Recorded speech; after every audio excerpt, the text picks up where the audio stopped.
When I first started playing Valorant, I was presented with a few options as to what kind of playstyle I could adopt when learning the game. I could play initiators to help my team push into areas, I could play controllers and block off enemy vision and delay my opponent's executes, I could play sentinels, providing security in the backline, or I could play duelists, initiating executes on the site and getting kills when it mattered. Knowing my strengths and weaknesses being a new player, I opted for the former over the latter, and mostly stuck to playing initiators, and later branched out to playing controller as well, never trying to play duelists due to my beliefs that you needed cracked aim to play them effectively. Recently, however, that belief has changed. For 30 days, I played duelist in what was perhaps the most frustrating, difficult, and enlightening period of my Valorant career.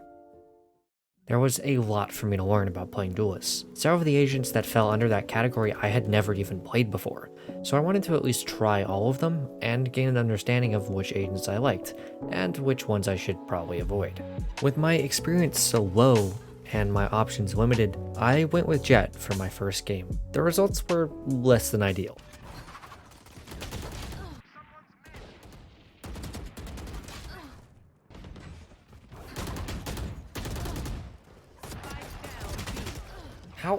How am I this bad at this game?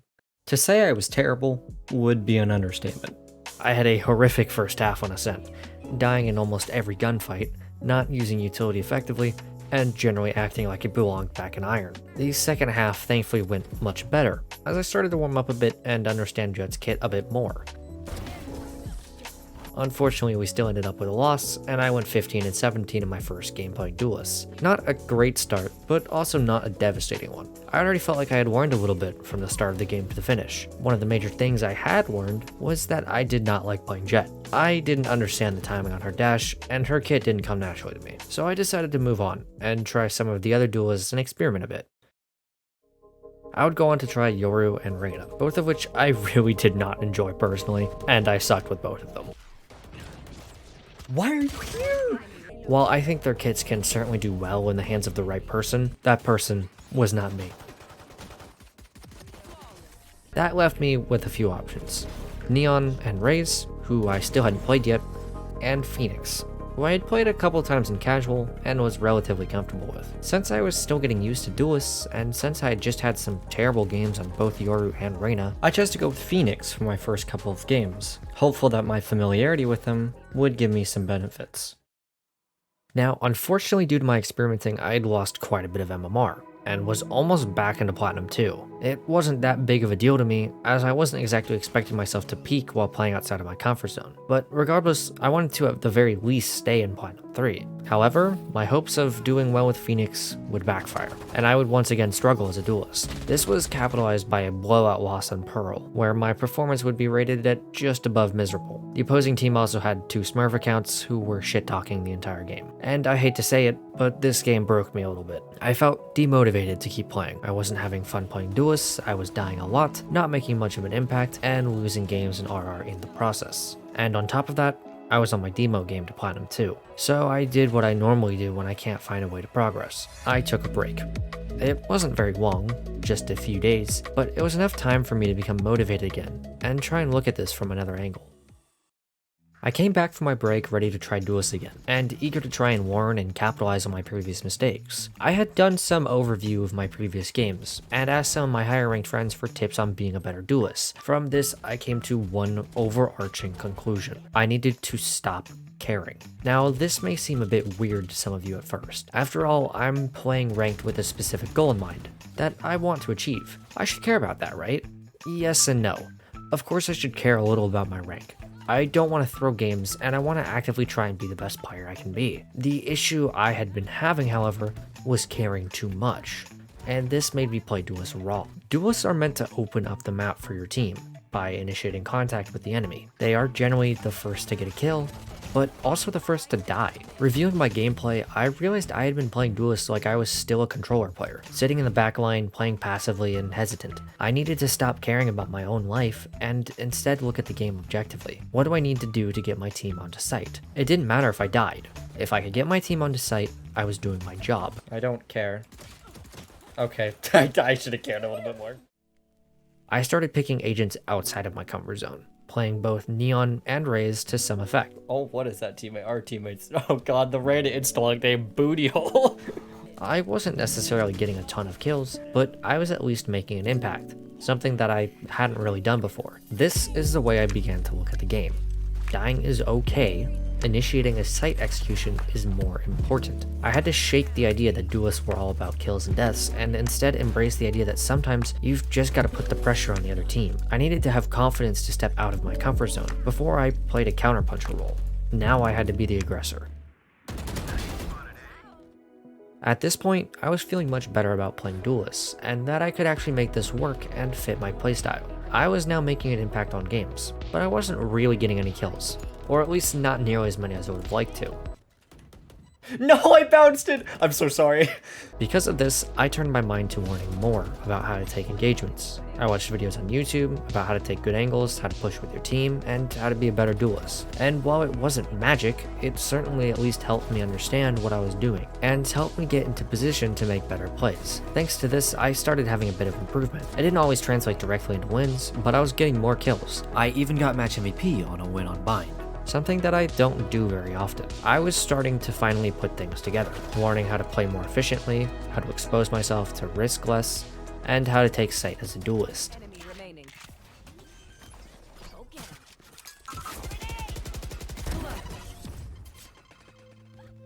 One thing that I was still having trouble with, however, was my aim. Aiming has never been a strong suit for me. I don't have a ton of experience with aiming on PC, and it definitely shows in my Valorant games. Playing Duelist, which is probably the most aim-reliant role in the game, further exposed this flaw in my gameplay. I wanted to fix this. I knew I wasn't going to suddenly develop cracked aim all of a sudden. Really good aim takes hundreds of hours to perfect, time that I don't have, but there were things I could do to help myself in my engagements. The first thing I did was rebind crouch.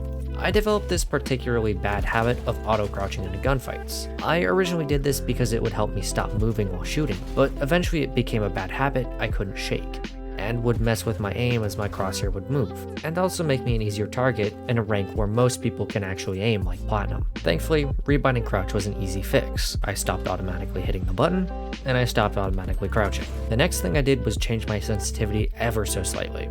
I had noticed I was overshooting a lot of my opponents, so I was hoping that turning my sensitivity down slightly would help prevent this. And the final thing I did was really try and think about my crosshair placement. If I could just keep my crosshair where my opponent's head already was, then I wouldn't need to rely very heavily on my aim to start with. With all this kept in mind, I was finally starting to show up in my duelist games. I was far more consistent and actually getting kills and having a positive KD ratio. I didn't win every game I played, but I was playing well and was no longer slipping in my ranking, and actually climbed a bit back up to 30 RR into Platinum 3, putting me in a much more comfortable spot and leaving me satisfied with where I was at.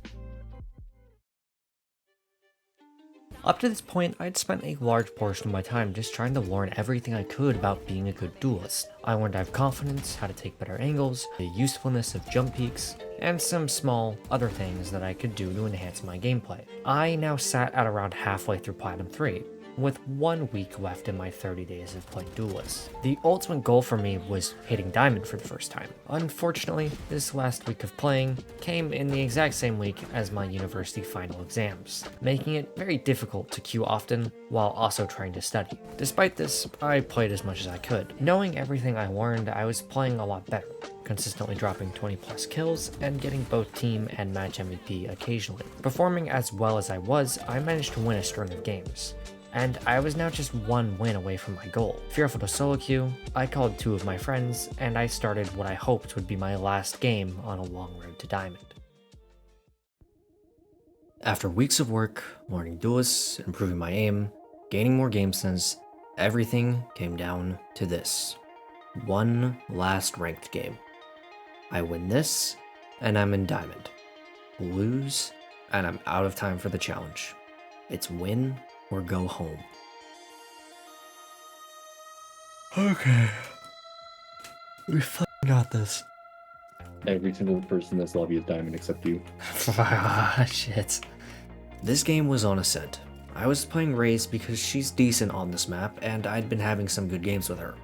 The plan was to use her utility in combination with Fades to hopefully do some good damage to the enemy team. Our pistol round went pretty good. The enemy team tried pushing mid and paid for it, and we got a comfortable win. Okay. I don't even have to do anything. My goal this game was to play with aggression, drawing back to what I had learned about not caring as much. I wanted to be in the opponent's face. Oh my god, I just run and gun spammed one. I got 3. Oh my god. It was early, but things were looking good. But now, my opponents were on their buy round. Looking the game. The lane now. There was one cat here. Already up lane. Check mid, care. We got overrun on site, and our last players couldn't do anything to stop it. But it was a bonus round for us anyways. Next round, we'd have guns. Whatever, we dropped a bunch of guns on them. Unfortunately, we lost round 4 and round 5. And despite me doing everything I could, we were struggling greatly to hold site.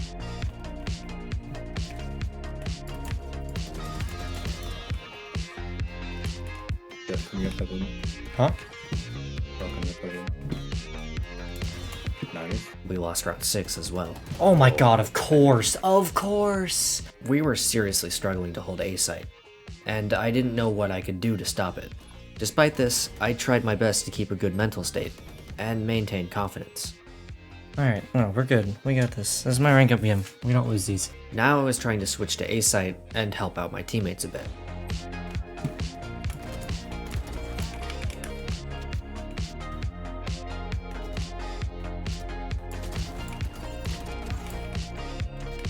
Alright. Despite my 4K with the Stinger, I was forced to simply save a gun due to time, but I did major damage to the opponent's economy. Okay, now all done.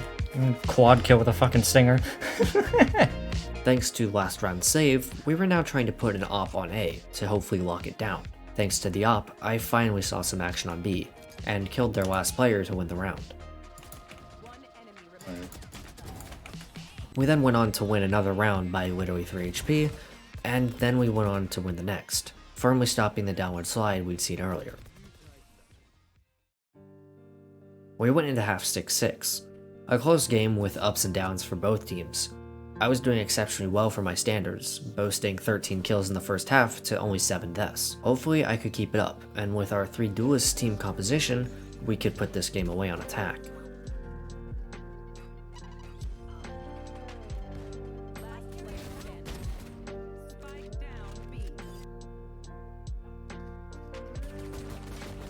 Then we lost the pistol round, and the round after, which we chose to try and force on, and then we lost the round after that, and the round after that.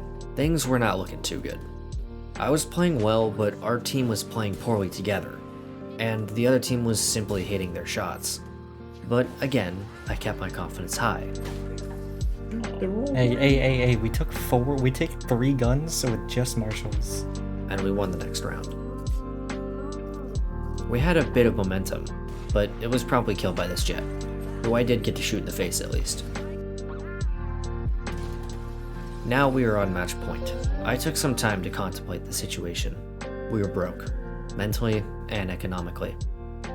The hope that had fueled me to queue this game at 1 AM in the first place all but dashed. We tried a fast B take, but our opponents had good utility set up, and I watched my team die around me, and with it, my chance at getting diamond.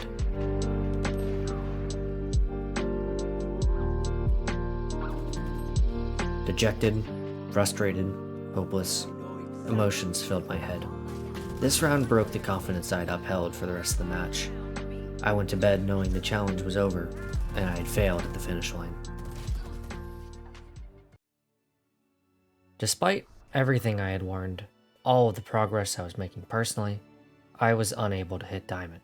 I now sat 2 games out, still well within striking range, but with my university exams in just a few days, I was now out of time, falling just 14 RR short of my goal. To say I was disappointed would be an understatement. It's my belief that the term hard stuck doesn't actually exist. You can certainly struggle in a rank, but you're never in the rank you deserve, because that rank doesn't exist. I firmly believe that if I want to hit diamond, I can. It's rather a matter of time and will, not a matter of personal failures or my teammates' struggles. For that matter, I believe anyone can hit any rank they want if they truly put themselves into it, as I've tried to for the past month. And while I may not have hit my goal during these last 30 days, I certainly made progress towards it. And in the next 30 days, who knows what might happen. The important thing is that I learned, I got better, and I didn't lose my confidence or motivation to play the game. I will hit diamond, just maybe not yet. Oh, that's unfortunate. Yeah, that scared the shit out of me. My bad.